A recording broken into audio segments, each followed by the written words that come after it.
Hey guys, तो मैंगा के पिछले चैप्टर में हमने देखा था कि यू जाओ को कूजिंग से मैसेज आता है। वो पूछता है कि क्या वो फ्री है आज रात को।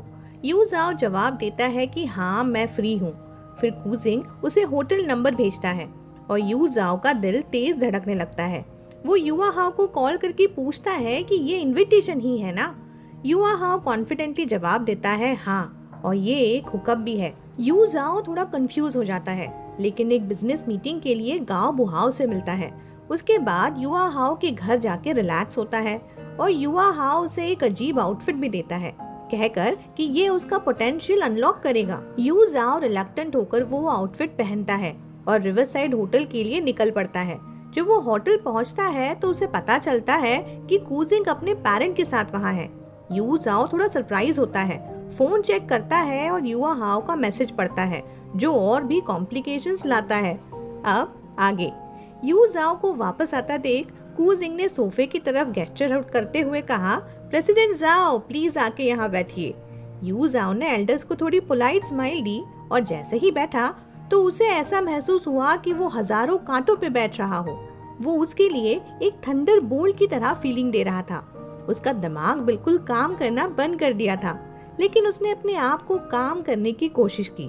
कूजिंग के पेरेंट्स को देखकर किसी तरह मुस्कुराते हुए बोला, uncle, aunt, nice to meet you. ये हमारी पहली मीटिंग है। फिर उसके एक्सप्रेशन एकदम नॉर्मल बन गए। प्रेसिडेंट कू भी ना बड़े कमाल के आदमी है, आपने पहले क्यों नहीं बताया? मैं खाली हाथ ही आ गया बिना किसी गिफ्ट के। कूजिंग के पेरेंट्स को यू जाओ को देखकर बड़ी खुश हो रहे थे। बड़े प्यार से बोले, कोई बात नहीं, कोई बात नहीं, नो वरीज, नो वरीज।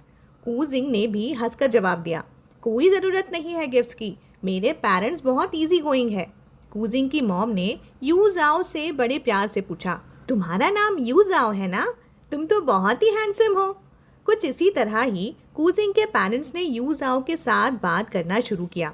वैसे तो यू जाओ ज़्यादा अच्छा नहीं था एल्डर्स का मन जीतने में, लेकिन वो कूजिंग के पेरेंट्स के सामने काफ़ी रिस्पेक्टफुल और हम्बल दिख रहा था। उसने सोचा, मैं और भी अच्छा कर सकता हूँ। अगर वो युआ हाओ का गिफ्ट ना पहना होता तो युआ हाओ का गिफ्ट उसके लिए किसी टिकिंग टाइम बॉम्ब से तो कम नहीं था। यू जाओ का मन काफ़ी रेस्टलेस था, लेकिन उसने अपने आप को पूरी तरह कंपोज रखने की पूरी कोशिश की। पर कूजिंग की तेज़ नज़रों ने सब देख लिया।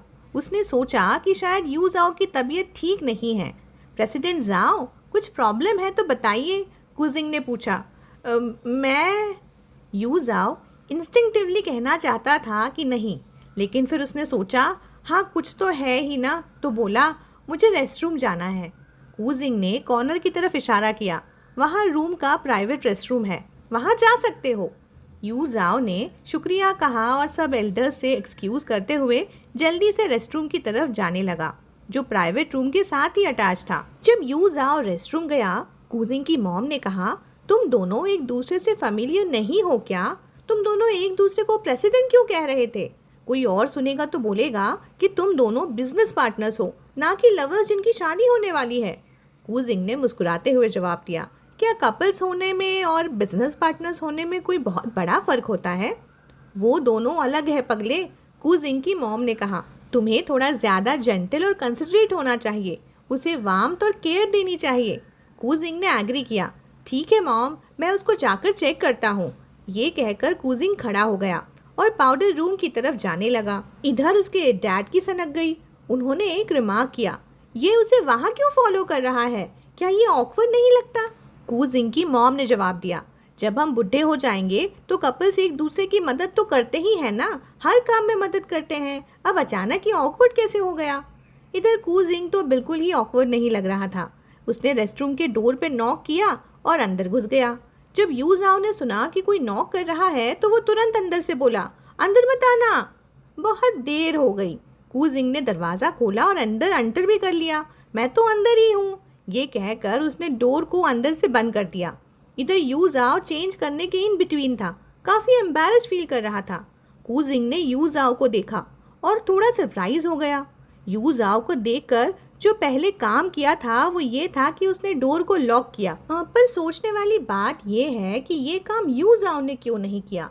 उस रेस्टरूम का डोर लॉक क्यों नहीं था भाई? कूजिंग यू जाओ की तरफ बढ़ते हुए बोला, तुम, ये स्टाइल? यू जाओ, जो पहले से एम्बैरेस था, चिल्ला ही पड़ा, तुम यहाँ क्यों आए? प्रेसिडेंट जाओ, तुम तो काफ़ी फैशनेबल हो, कू जिंग ने मुस्कुराते हुए कहा। मैं तो ये एक्सपेक्ट ही नहीं कर रहा था। यू जाओ ने कू जिंग के शोल्डर को पुश किया और कहा, तो तुम बाहर जाओ। किसने कहा मैं बाहर जा रहा हूँ? मैं तो नहीं जा रहा। बाहर आवाज़ न जाए इसीलिए फुल स्पीड पे पानी चला दिया गया। रेस्टरूम का डोर टाइटली बंद था और अंदर से पानी चलने की आवाज़ सुनाई दे रही थी। कूजिंग के डैड की तो फिर सनक गई। कूजिंग की मॉम ने सिचुएशन संभाल ली। उसने मेन्यू निकाला और बोला, हु कैस, मुझे तो भूख लगी है, तुम कुछ खाओगे? Oh my, I love her mom so much, so chill. Cousin की मॉम ने डैड का मुंह तुरंत बंद करते हुए जवाब दिया, किस कानून में लिखा है कि पाउडर रूम सिर्फ बाथरूम के लिए होना चाहिए? तुम ज़्यादा ही सोच रहे हो। कूजिंग के पापा को गुस्सा तो आया, लेकिन अपनी वाइफ के सामने उनकी कुछ बोलने की हिम्मत नहीं हुई, तो उन्होंने भी खुद को मेन्यू पढ़ने में बिजी कर लिया। इधर कूजिंग आउटफिट की पजल को सॉल्व करने की कोशिश में था, जो उससे किसी भी तरह समझ नहीं आ रही थी। यू जाओ ने भी बताया कि ये ऐसा ही डिज़ाइन है। तभी कूजिंग का हाथ यू जाओ के गर्दन के पीछे गया, जहां उसका फेरोमोन बैरियर पैच लगा था। यू जाओ को लगा कि शायद कूजिंग उसका फेरोमोन ब्लॉकर पैच निकाल रहा है। उसने खुद को झटके से कूजिंग से दूर किया और बोला, तुम क्या कर रहे हो? तुम्हारे पेरेंट्स बाहर बैठे हैं। कूजिंग ने कहा, वो समझ जाएंगे, हायर फेरोमोन कॉन्सेंट्रेशन में ऐसा ही होता है। यू जाओ कूजिंग के रिस्पॉन्स पे शॉक हुआ, पर तब तक कूजिंग ने पजल सॉल्व कर दिया था। वो यू जाओ को टीज करते हुए बोला, अब ऐसे ही खड़े रहोगे या इसे निकालना है भी या नहीं?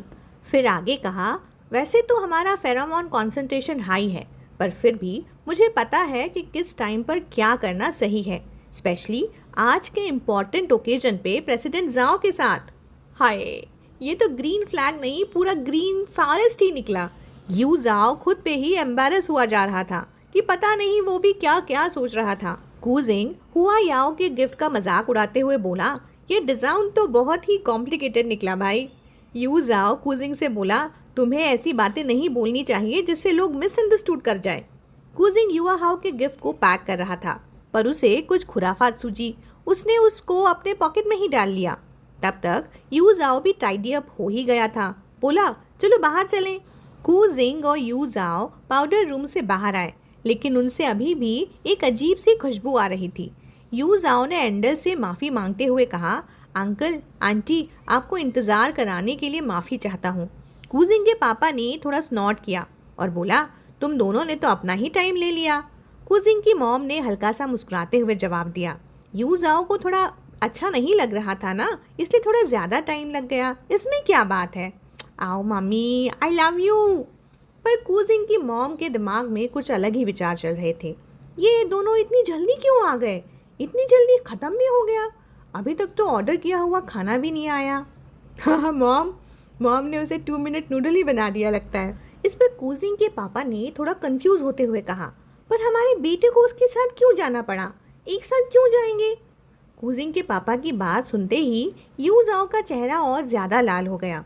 उसने अपना सर नीचे कर लिया और कहा, मैं सच में बहुत रूड था। अरे कुछ नहीं, कूजिंग की मॉम ने बात संभालते हुए कहा, अब थोड़ा बेटर फील हो रहा है ना तुम्हें? आओ आओ मेरे पास बैठो। साथ ही में मॉम के दिमाग में दूसरी खिचड़ी भी पक रही थी। लगता है घर जाने के बाद मेरे बेटे को कुछ अच्छे टॉनिक देने पड़ेंगे। यू जाओ अब नॉर्मल फील कर रहा था। वो गिफ्ट निकालने के बाद थोड़ा रिलीव महसूस कर रहा था। उसने नॉट करते हुए कहा, थैंक यू आंट, अब काफ़ी बेटर हूँ। जब सब खाना खाने के बाद प्राइवेट रूम से निकल रहे थे तो एटमॉस्फेयर काफ़ी ऑकवर्ड हो गया था। कूजिंग के पापा ने थोड़ा कोल्ड स्नॉट किया और यू जाओ को अपने ऊपर बहुत शर्मिंदा महसूस हो रहा था। उसने अपने आप को ब्लेम किया, मुझे इतनी जल्दी रेस्ट रूम नहीं जाना चाहिए था। पर कूजिंग की मॉम ने प्यार से यू जाओ का हाथ पकड़ते हुए पूछा, क्या तुम अपनी गाड़ी से आए हो? हाँ, यू जाओ ने जवाब दिया, पर तुम्हारी तबीयत ठीक नहीं है ना? क्यों ना मेरा बेटा तुम्हें वापस छोड़े? कूजिंग की मॉम ने प्यार से सजेस्ट किया। नहीं आंटी नहीं, यू जाओ ने क्विकली जवाब दिया, थोड़ा एम्बैरेस्ड होकर। कूजिंग के पापा ने भी एग्री करते हुए कहा, हाँ अभी तो ये ठीक ही लग रहा है ना। यू जाओ का चेहरा दोबारा लाल हो गया और वो सोच रहा था कि ये क्या हो गया, हर वक्त मुझे ही ऑकवर्ड बनने का चांस क्यों मिलता है। चांस मिलता है इसे, बताओ ज़रा। कोई भी जवाब देने के लिए कुछ नहीं कह रहा था, लेकिन कूजिंग ने प्यार से यूजाओ के शोल्डर पर थोड़ा पैट किया और बोला, मैं तुम्हें छोड़ दूंगा। यूजाओ ने थोड़ा सा सरप्राइज होकर कूजिंग को देखा, लेकिन फिर उसने खुद को संभालते हुए जवाब दिया, ठीक है, अगर आपने कहा तो। कूजिंग की स्माइल वैसे ही थी जैसे कुछ भी हो वो सब हैंडल कर सकता है। इधर कूजिंग की मॉम, बेटा तेरी मॉम तेरी यहीं तक हेल्प कर सकती थी, आगे तू खुद संभाल लेना। कूजिंग और यूजाओ दोनों गाड़ी से यूजाओ के घर की तरफ निकलते हैं। गाड़ी में काफ़ी साइलेंस थी। कूजिंग ने सोचा था कि थोड़ा म्यूजिक लगा दे, एटमॉस्फेयर थोड़ा लाइट कर देगा, लेकिन फिर उसने सोचा कि ज़रूरत नहीं है, इसीलिए उसने खुद ही कैजुअल कन्वर्सेशन शुरू कर दी। उसने पूछा, तो तुम्हें मेरे पेरेंट्स कैसे लगे? यूजाओ जो पैसेंजर सीट पे बैठा था थोड़ा साइड से कूजिंग को देखता है और बस इतना ही कहा, अंकल और आंटी दोनों बहुत अच्छे हैं। कूजिंग हंसकर बोला, तुम इतने शांत तरीके के आदमी हो तो तुम्हें मेरी मॉम ज़्यादा नॉइजी नहीं लगी? और तुम्हें लगा नहीं कि मेरे डैड थोड़ा ज़्यादा ही स्ट्रिक्ट थे तुम्हारे साथ? यूजाओ ने थोड़ा हेसिटेट करते हुए जवाब दिया, नहीं तो, मुझे ऐसा नहीं लगा।